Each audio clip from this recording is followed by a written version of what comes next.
Hanggat hindi ho sumasailalim sa hair follicle drug test si Marcos Jr., hindi po tayo aalis dito. Kung kinakailangan po na araw-arawin natin to, ay gagawin natin ito. Hindi po tayo po pwedeng pamunuan ng isang drug addict na presidente. Alam niya naman ho, pagka drug addict, marami ho mga desisyon ang hindi napapagdesisyonan ng tama. At sa pagkakataon hong ito, siya ho ang Pangulo ng Bansa. Baka ho makapagdesisyon ang Pangulo na ito at madala tayo sa gera. Hihintayin pa ba natin ito, mga kababayan? Wakasan natin ang korupsyon sa administrasyon ni Bongbong Marcos.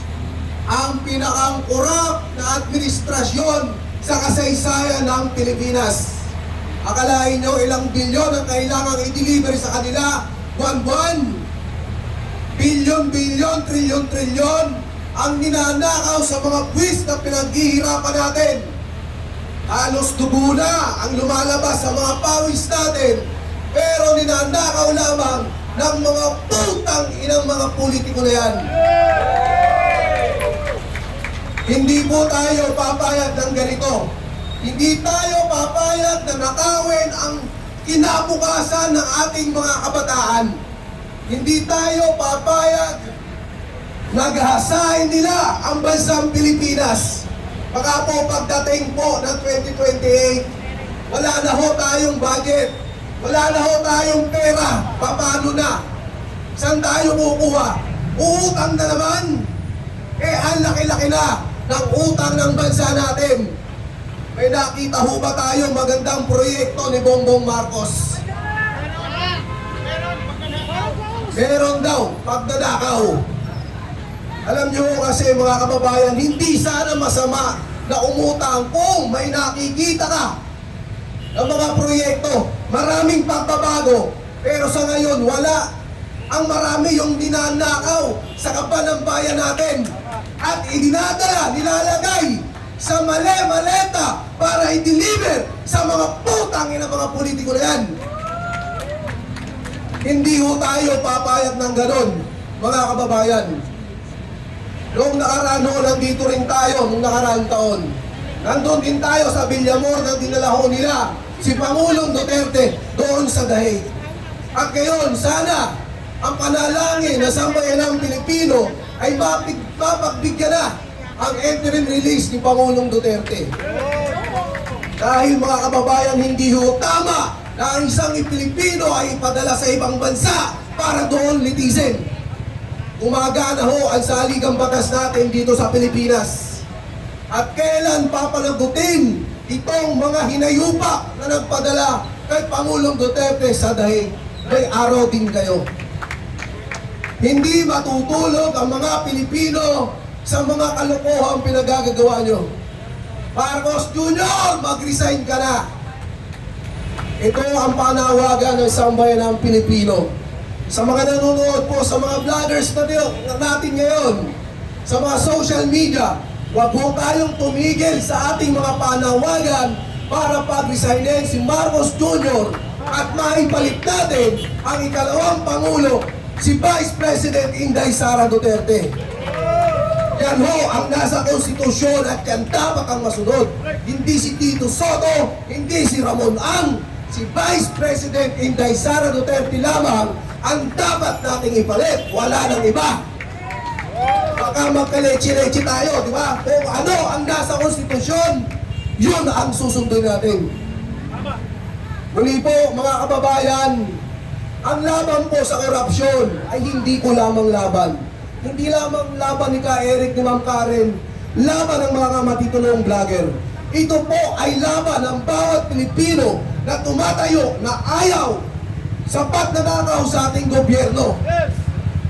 Ito ay laban nating lahat dahil dugo, pawis natin ang binabayad natin sa mga buwis natin. Hindi natin pwedeng ipanakaw ang pera ng bayan sa mga politiko. Maawa kayo sa kinabukasan ng mga anak nyo at sa darating na henerasyon. Muli, magandang gabi po sa inyong lahat mga kababayan. Maraming salamat po. Salamat po, Kay Eric. Thank you, brother.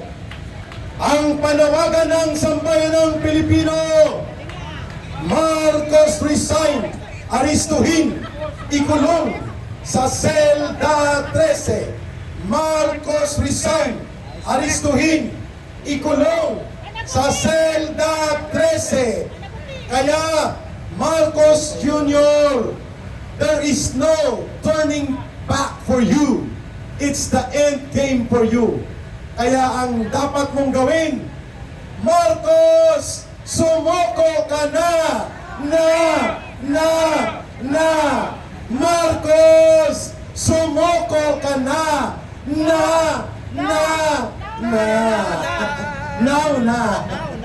Pakinggan natin ang isa pang political vlogger at may dalawa pang magsasalita na lumapit na rin dito at bawat magsasalita mayroong ibibigay na nata di coco. At sorry, pan di coco pala ito. Sa Christmas pa, sabi ng DTI, pwede ka mag-nata di coco. Isang natang kondensada, isang garapong nata di coco, kasya na. Happy na, Christmas pa daw. Pakinggan natin ang isa pang political vlogger commentator. Maraming salamat sa inyong pagkikinig mga kababayan. Ito ay kick-off Black Friday protest. At tayo po ay umaabot ng 990. 90 kami, 900 kasama kayo. Magandang gabi po sa atin lahat. Mabuhay ang bansang Pilipinas! Kukunin natin ang bansang Pilipinas sa mga magnanakaw at sakit na nakaupo sa pwesto. Hindi tayo papayag na patuloy na uupo itong si Bongbong Marcos at 10 na kanyang mga alipores at ang buong pamilya ng Marcos Romualdez na mga magnanakaw at sindikato. Sabi nga ni Kairek, pati ang lansang at ang tamtax ay gusto na po nilang ismuggling at gusto na po nilang kontrolin ang presyo sapagkat na-control na po nila at na-manipulate na po nila ang presyo ng bigas, sibuyas at lahat na produktong agrikultura.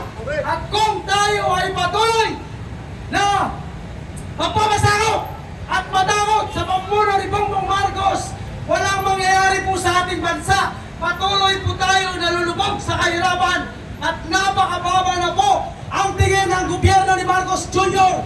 sa bawat sambayan ng Pilipino. Kasya daw po ang 500 pesos na Noche Buena sapagkat ham daw okay na. Sabi ni Claire Castro, mayroon naman daw yung nakapackage na chop suey. Tanginan niya, chop suey pang Noche Buena, tanginan niya. Diba? Kung hindi pa naman sila tanga at kung hindi po napakaliit yung pag-iisip nila sa sambayan ng Pilipino, hindi nila ito maiisip. Nakatawa pa, pinagtatawanan lang po tayo.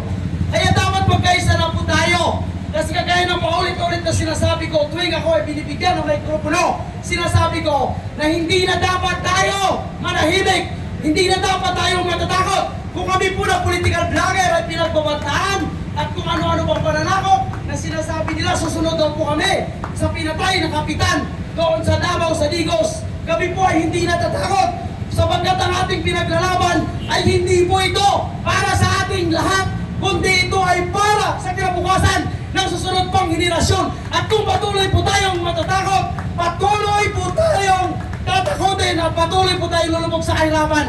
Ang sabi ng ambasador ng France kahapon, walang mga negosyanteng France na pupunta na sa Pilipinas sapagkat natatakot na sila na pumunta pa dito dahil ang buwis na ibabayad lang nila ay kukurakutin lang. Buong pamilya, ang Marcos ang magnanakaw na. Kaya dapat maninindigan po tayo, magkaisa tayong lahat.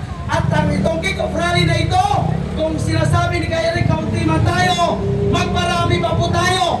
At hindi dapat tayo mananahimik at hindi dapat tayo titigil kapagkat ito na yung pagkakataon na tayo po ay maninindigan dahil may mga leader, grupo at organisasyon na namumuno sa atin. So kailan pa po tayo sasama kung lahat ng mga organisasyon, leader na naninindigan ay patuloy ng mananahimik at gugurgurin at kanilang tatakutin?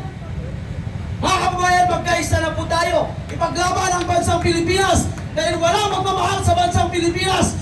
Mabuhay tayong mga Pilipino! Mabuhay ang Pilipinas! At sabayan niyo ako sa naglalagablab na mensaheng yun.